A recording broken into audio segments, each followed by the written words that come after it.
Welcome to Risky Conversations. And why risky conversations? Because everything that's worthwhile is on the other side of a risky conversation.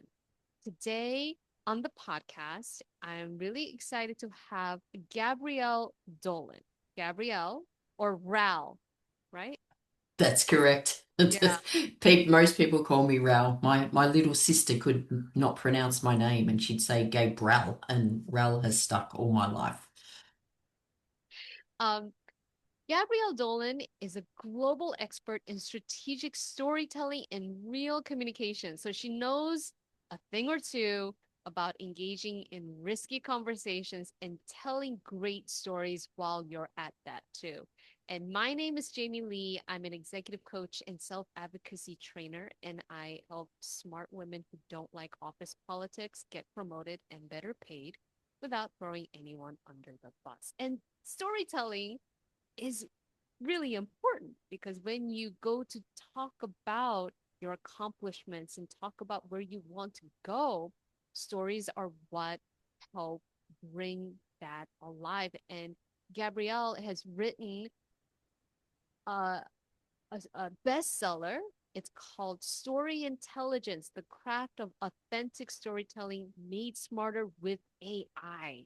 And it debuted at #1 in Australia. And she's also co host of the hit podcast, Keeping It Real with Jack and Ral. And it's ranked Spotify's top 3% most shared podcasts. Very cool. Yeah, very excited about that. Yeah. Welcome to the podcast. So, Thanks, Jamie. Very glad to be here.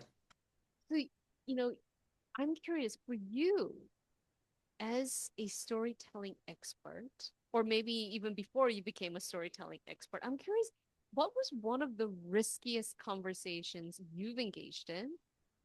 Why was it worth it? Yeah, well, I used to work in corporate, so I worked at one of Australia's largest banks, and this was over 20 years ago.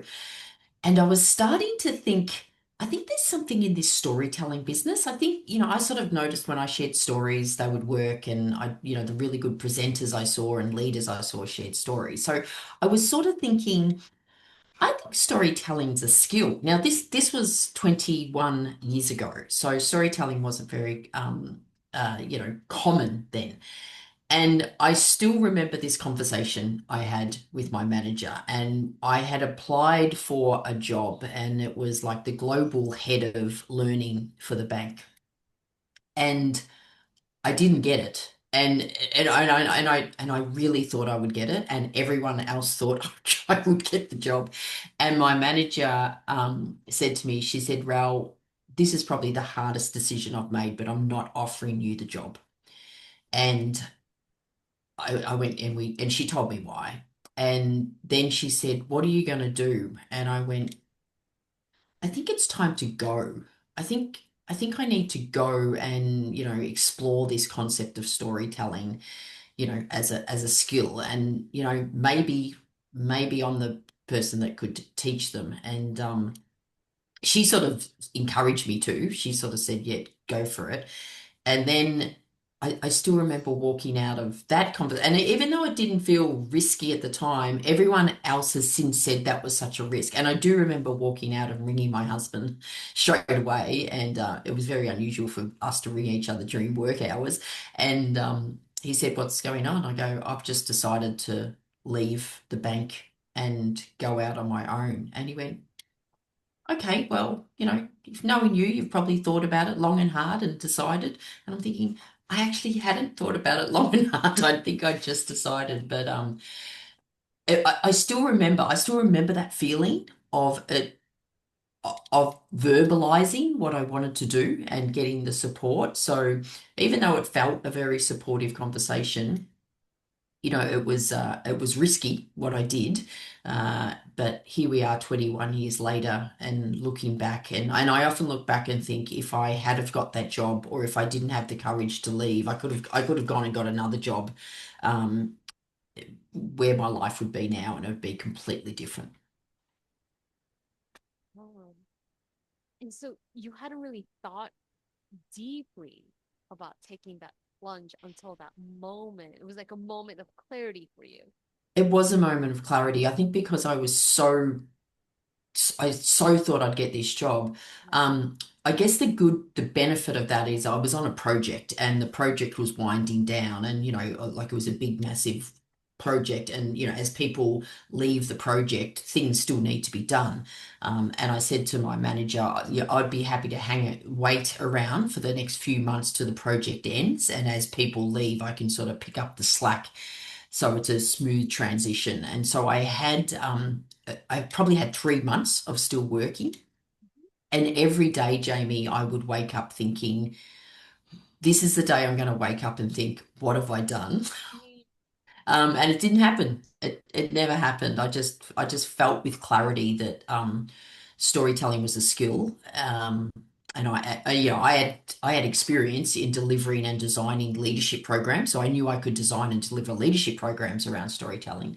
That and I also our children were 2 and 5 at the time, and part of me thought if it doesn't work out, at least I'm home with the kids for a while and I could always go back and get another job. But the reality was I was on good money. My husband was on good money, but I earned more than him. So, as a family, we decided to reduce our income by 60%, which, you know, that when I look back now, I was like, yeah, that was risky, but clearly we could afford it. And so you made that leap. And I'm curious, what was a moment when you realized, oh, this is the best thing to me because I'm like enjoying teaching storytelling. People are doing amazing things with these skills, and I'm so, glad that I took it. Like, Yeah. what was that moment for you? Yeah, look, that's a really good question because the first few years that was like people would be go storytelling. What storytelling got to do with business? Like this is, fluffy. Oh, once upon a time, it was like, no, it's not that. So there was years and years and years of that. Um, I gradually started to get, I would go in and run training workshops and people would, send me an email later and go, I'm going to share this story and I couldn't believe the reaction. And, it's just completely changed the way I communicate and lead. Like the amount of emails and messages and conversations I've had with people to say that my workshop changed the way they led. And, part of me is like, if I can make people better leaders, then that has that ripple effect for everyone that works for them. But I will tell you a moment where I did think, okay, this is pretty cool. This is, Yeah. and I got an email. This was probably about 7 years ago. I got an email from the Obama Foundation to run storytelling training for them. And at first I thought, oh, this is a joke. Someone is, like, and anyway, I responded and then they set up a meeting and there I was 6 months later running storytelling training for the Obama Foundation that do leadership programs for young emerging leaders and got to meet Barack Obama and I'm thinking, okay, this is pretty cool. That is really cool. Nice, nice. So tell us what is the secret? Spill all the beans here. What Okay, is I'm what ready. is the secret to telling great stories as a leader?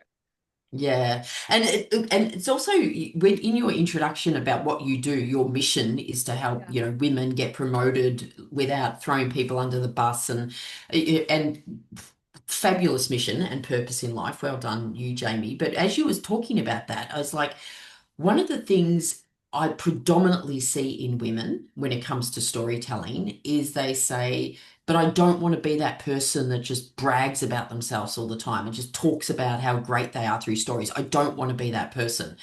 And I only ever have women say that to me. And it was like, okay, the fact that you're saying you don't want to be like that person means you won't be that person. But that's like an extreme. It doesn't mean you don't share stories. So when I, in a sort of nutshell, I guess what is storytelling and what makes a good story, I think first you start with the message. Like, what is the most important message you want to get across? And storytelling lends itself really well to values, for example. So if you look at being promoted, like up to senior leadership or even in a different industry or department, what it will come back to, yes, you've got your skills and your experience, and you absolutely want to share stories about how you've demonstrated those skills in a professional setting. But where stories really powerful is, what do you want to be known for? What's your leadership value? So is it around that you want to be known as innovative, or you want to be known as authentic, or you want to be known as strategic or collaborative? Be really clear on that. And then so what does that really mean to me? So a lot of people go, oh yeah, I want to be known as for integrity. And I go, well, what does that mean to you? Because what integrity means to me and what integrity means to you will be very different. So getting them clear on the message. So the first step I say before you even get to the story is be really clear on the message that you want to communicate.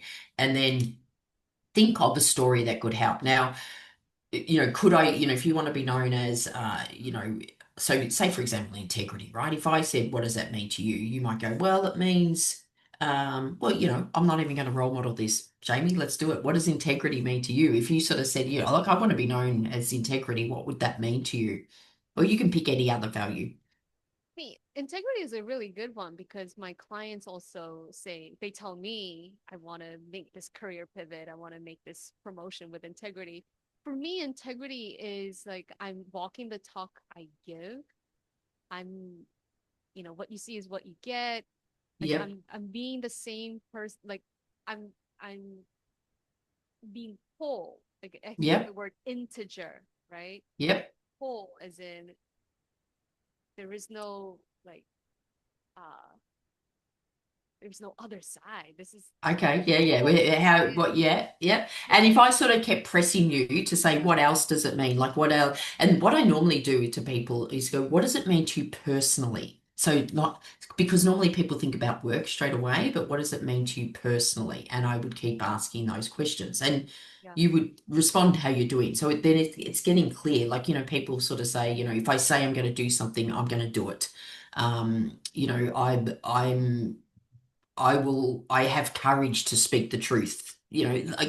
So it's getting like down to that level about what it means. And then I go, okay, so now let's find a story. Now you will think of lots of work stories in your professional career to demonstrate that message. Mhm. But I go, the most powerful story you can share in work is a personal story, as in a non-work related story connected to your message.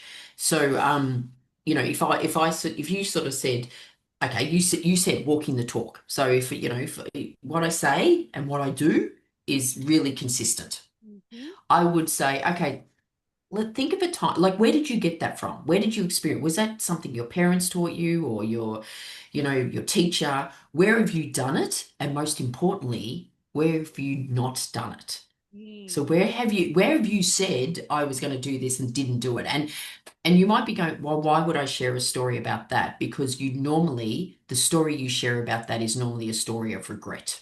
Okay, Mhm. so you can just sort of, and that can be really powerful. So it's the main thing before we even get to, well, how do you actually tell a story well, is being clear on the message and understanding what's the single most message. I mean, I want to be known as integrity and being honest and doing the right thing. And I can actually share a story with you. When I was 12 and my best friend, we were in a milk bar and she dared me to steal a Kit Kat. And I did steal the Kit Kat from this milk bar owner. And if I look back on my life, that would be one of the things I regret. And so can you see how the fact that, whatever, 12 years old, I'm still going, why did I do that? That clearly that goes against my values. Yeah. Because if it didn't go against my values, you know what? I wouldn't even remember the story. Yeah. So by me sharing that story, you probably get an idea as like, God, she is like, doing the right things really important to her, because she's still hung up about something she did when she was 12. So can you see how the power of the personal story? I could share all these great stories about you, about me in business when I've done the right thing, and he's like, so what? Like, who cares? That starts to feel like bragging. Mhm. This is so rich because now you have me thinking about when I was in high school and I asked five boys to the prom and they all said no. And so I went stag. I took myself as a date Yeah. to the Yeah. dance, and I had a wonderful time. And I love telling that story because to me that it's not a story of regret, but it's like, yeah, that's the kind of person that I am. Like I'll just show Yeah. up. You know? Absolutely, absolutely. So let's take that story. So first of all, what just happened here is exactly the power of story. I've shared a story Mm, and it's made you think of your own stories. So yes. that's what we do. But if I would say, share that story, to me, that is a great story you could share about like resilience and persistence and independence. Like, so, whatever you want to do was let's like, and so clearly so what that story is showing me about you, yeah, you'll try to go the normal, route of, oh yeah, you asked someone to the prom and they Yeah. said no, but I asked another one. Like how many people would ask five people to go? So first of all, it's like you've got stamina, girl. You're going there, and then when it didn't work out, you went, well, what the hell? I'll just take myself. Yeah. It was like you've got bloody Miley Cyrus, I can buy myself flowers written all over you, girl. This is great. I love this unexpected angle into telling stories about your values. And I can see how that makes executives personable, relatable, which is Yeah. powerful, which is how they grow their influence. Yeah. Absolutely. Yeah. And when you think about promoting, like getting promoted, I'll share an example of a client that I worked with. She was quite senior, but then she was going for very more senior risk roles, and they involved a lot of risk. And her name was Catherine, and she was quite tiny in nature. She was like really short, and not that that should have anything to do with it, but you're walking in a room of, senior executive men mostly, and Catherine walks in, and she'd actually been of ill health like a couple of years ago, and she said to me, I feel like when I'm going for the jobs, I'm not getting them because they don't think I'm up to it. But she goes, it might be coming from a place of compassion, but because I've been sick, they think it might be too much for me, and they just don't think I'm up to it. And so I helped her with some stories. And so the story she started to, well, she only shared it once in an interview because she got the job. The story she shared was, and I'll try to do it justice, I haven't shared it for ages, is, you know, 10 years ago, I was scuba diving off the coast of Mexico, right? Okay, so first of all, hello, great start to a story. And in the story, she talked about, we went out, she was a professional scuba diver, and they went out and they got caught. They went down, they got caught in a rip. So she goes, me and one other person got caught in this rip, and it went for kilometers, and when they surfaced, her buddy started to panic, so she tied her buddy to her, told him lowered, they raised as fast as they could but safely, and they got to the top and they could not see the boat anywhere. There was no sign of the boat, and she said the waves were smashing over us, and we, held, like I held him up and helped him, and the boat finally came and picked him up. And I, like, again, I'm not doing the story justice, but she shared that story, and she goes, I know this job will, have risk, and it will be waves will be coming, but I know I'm up for the task. And so by sharing a story about nothing related to work, because I mean she had all the work stories, like the credibility of work was there. That wasn't the issue, but it's the story of like, oh my God, you went surfing off like, and then it's like, okay, you're pretty tough. Mhm. You're pretty tough and you've got this. So that's what the personal stories can do, can show that this isn't, I'm just not saying this because it's a work interview. This is in me. Like, your prom story, it was like, I'll find a way. Like, can you imagine if the thing is like, don't worry, I'll find a way, I'll get it done, and Yeah. you tell the prom story. Wow. That is really powerful. And I talk about metaphors with my clients. And Hmm. so people think I'm not up for the job, right? That is an embodied metaphor that Yeah. she can easily personalize because she can relate to um, being perceived as the smaller person. the shorter Yeah. person in the room. And so by Yeah. telling that story and ending it with "I'm up for the job," but she completely turned that Yep. perception around. That's Yep. really Yep. powerful. And Yeah. in negotiation, we call that, calling out the pink elephant in the room. Yeah. Yeah. She Yeah. did that Yeah, with she did that. panache. Yeah. Yeah. And so the reason that happened, the reason she could do that, because we worked on what's the message and Mm, so first of all, why she knew why she wasn't getting the jobs, and it was like they don't think I'm up for it.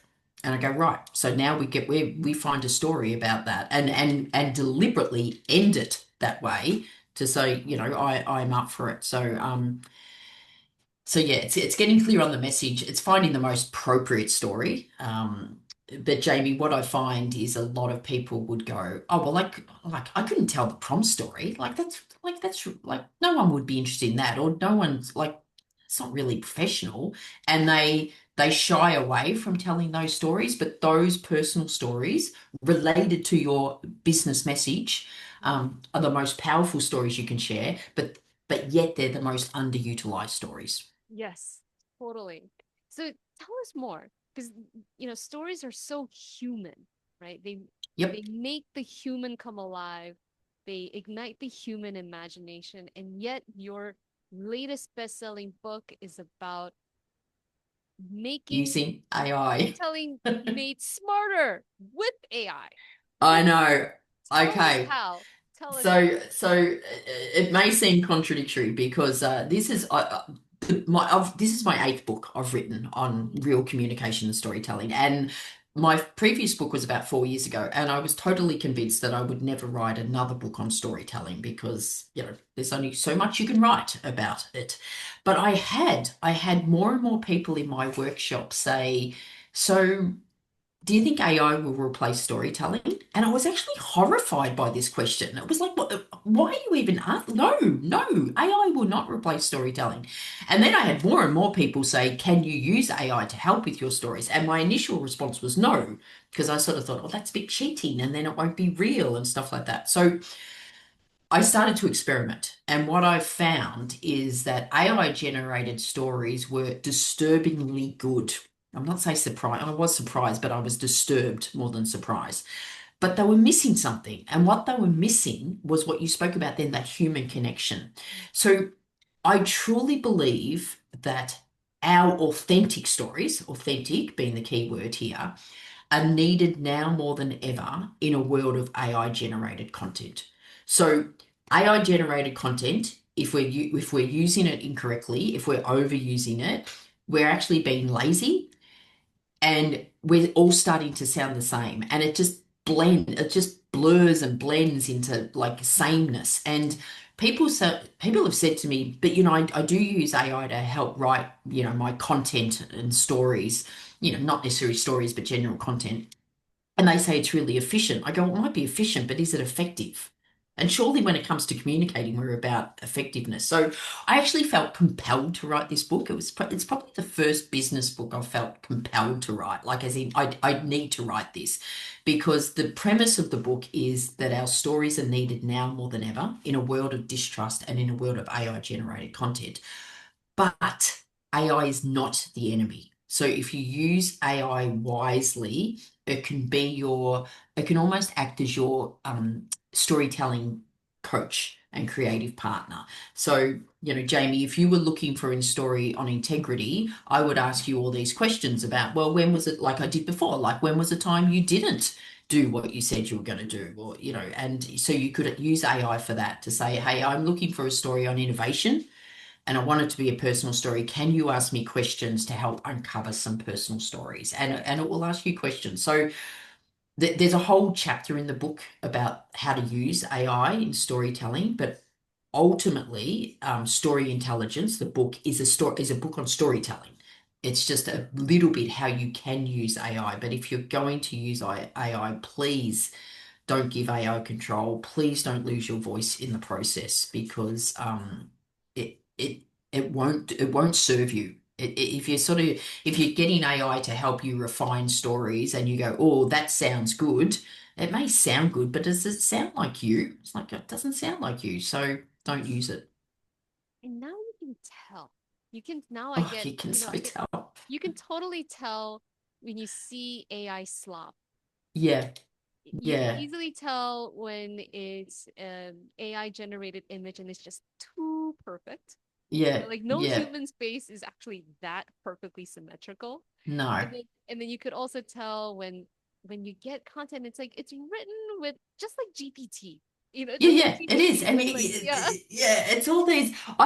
So literally just before we got on to speak, I yeah, was I was filling out a form, wait, actually to go on another podcast, and they said in, two sentences describe what you do. So I literally said, I teach people how to communicate more effectively through stories, and then I talked about the book. So it was like yeah, 2 or 3 sentences.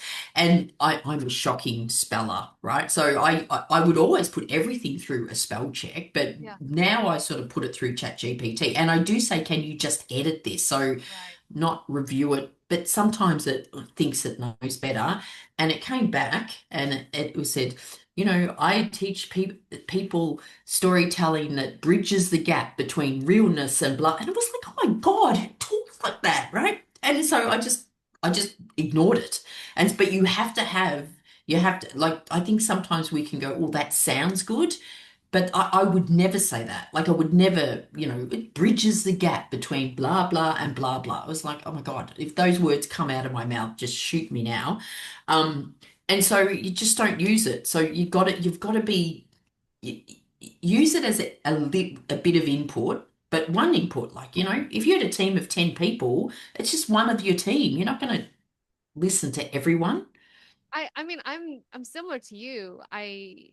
I do like having the LLM help me copy edit, or Yep. if I get like stuck on a phrasing, like help me come up with like three different options and then I pick and choose. And then it like generates a new, idea. And then I'm like, that's not it. And then I like rewrite it. So like there's a back and forth. Um, it's what I think what you're saying is we use it as a tool, but we don't let it totally co-opt the Yeah, creative yeah, process. yeah. Use it as I always say, like, use it as your creative partner. I was actually in the book. I was inspired by, have you read Elizabeth Gilbert's Big Magic, that and Yes, talked about parts of her it. letter to fear? Yeah, yeah. So she writes a letter to fear.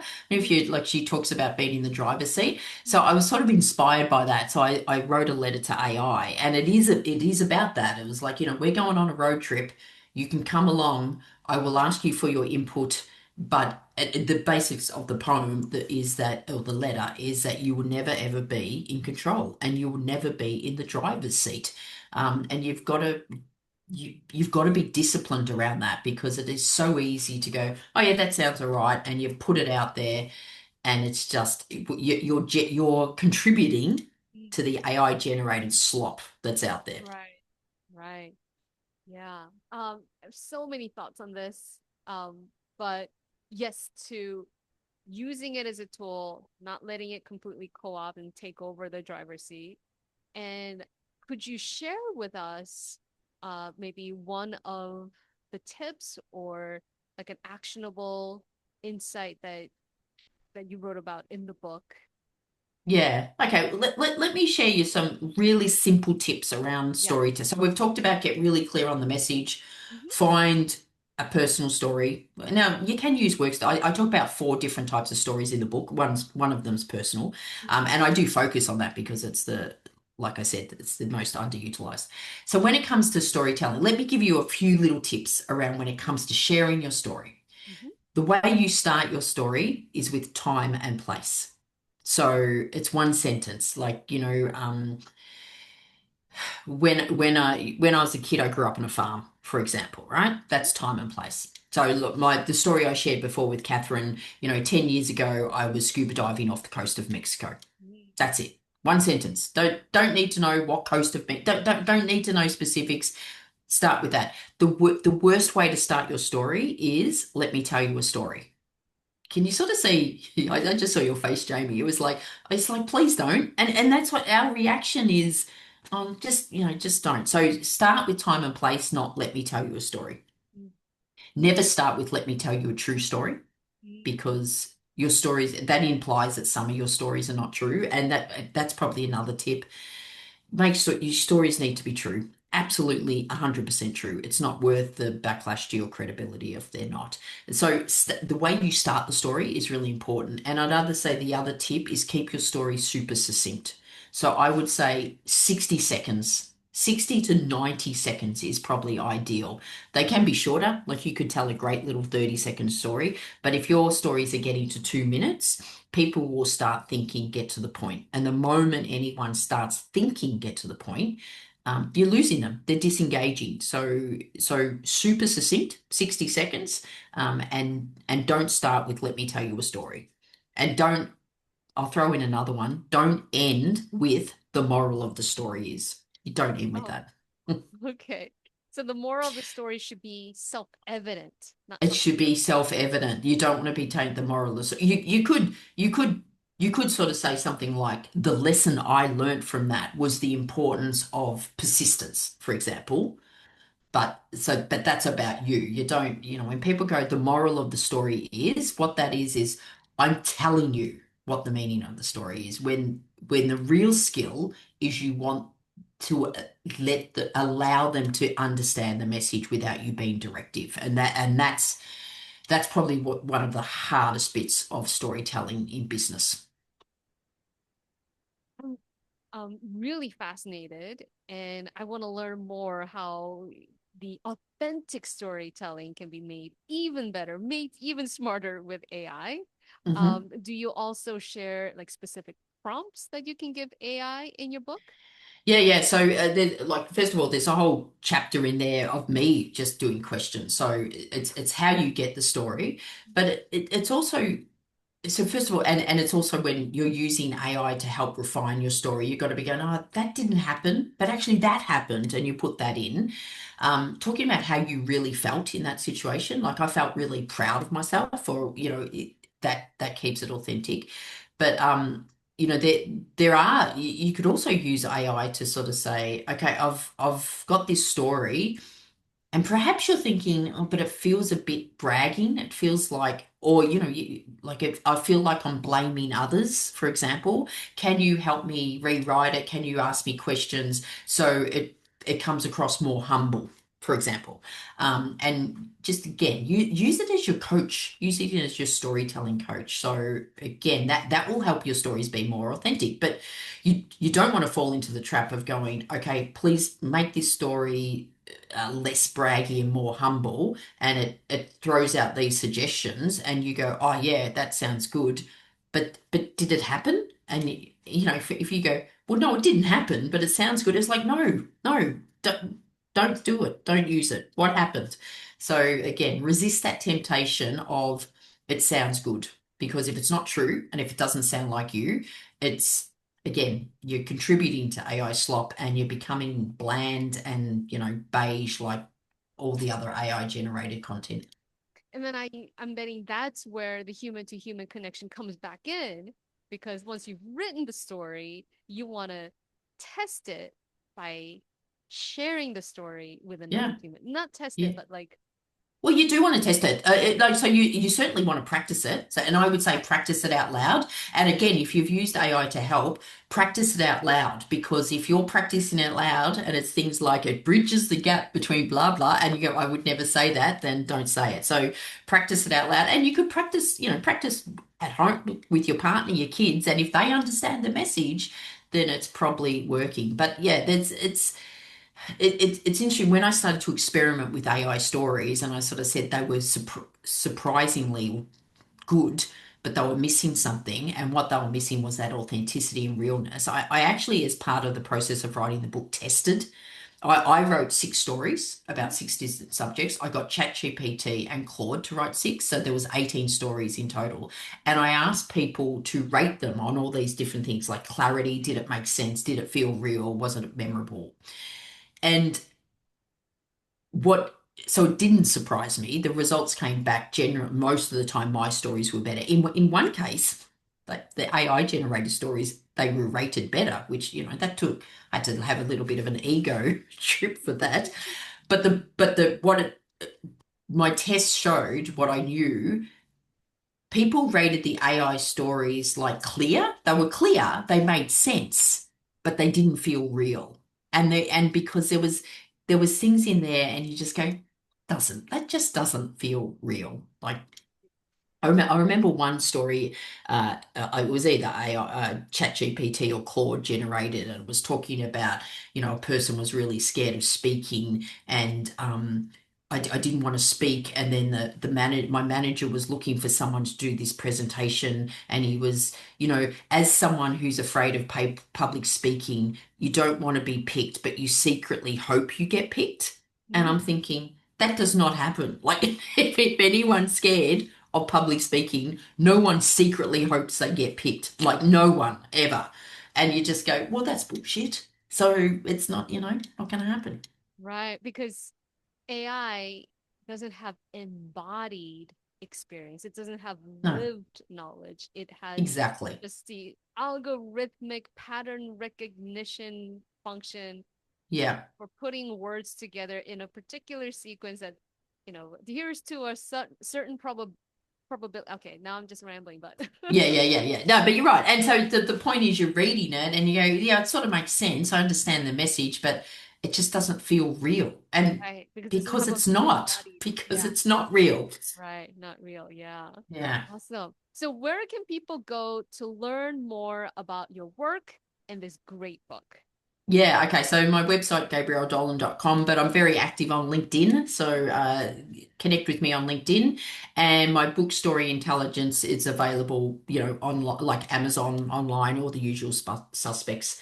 And so, yeah. So everything, my last 20 years I know about storytelling is in this book because Jamie, I promise you this will be the last book I wrote on storytelling. Unlike I thought, well, clearly never say never, but my whole career is in this book. Wow. Is there anything else we haven't yet addressed that you want to make sure you do share with the listeners? I would just, on a final note, say an okay story is better than no story. So even if you think your story is not perfect, and the reality is we're not aiming for perfection, what we're aiming for is connection there. Oh God, that sounded a bit AI-ish. We're not about perfection, we're about connection. That was me. But an okay story is better than no story, and really explore how you can share a non-business related story, as in something that didn't happen at work, it happened in your personal life, and how you connect it to a business message, and especially around one of your own values. Yes. Thank you so much, Gabrielle. It was a pleasure speaking with you, learning about storytelling, and I'm gonna go tell more people about me asking five boys to the prom. I'm gonna keep trying to remember. Now you just make sure you follow the framework there, Yes. So it's like, literally, how old were you when how old, Where well, and the when? prom, is that like about 17 or something? Yes. Yeah, yeah, yeah. Yes. 17 years old, high school 17-year student. olds needed a date for the prom, Yes. asked five boys. Yes. Then after the fifth rejection, I thought, you I'll know just what? go by I'll just go myself. by myself. And then you talk a little bit about how much fun you had and blah, blah, blah. And then and what that taught me was the importance of persistence. Persistence. Asking even if you get a no. Yeah. That's so Just lovely. keep finding another. And so again, you learned it. What that taught me about, there's always where there's a will, there's a way. There's always a way you can do it. Yes. Yes. Yeah. Thank you so much, Excellent. Gabrielle. Thank you, Jamie.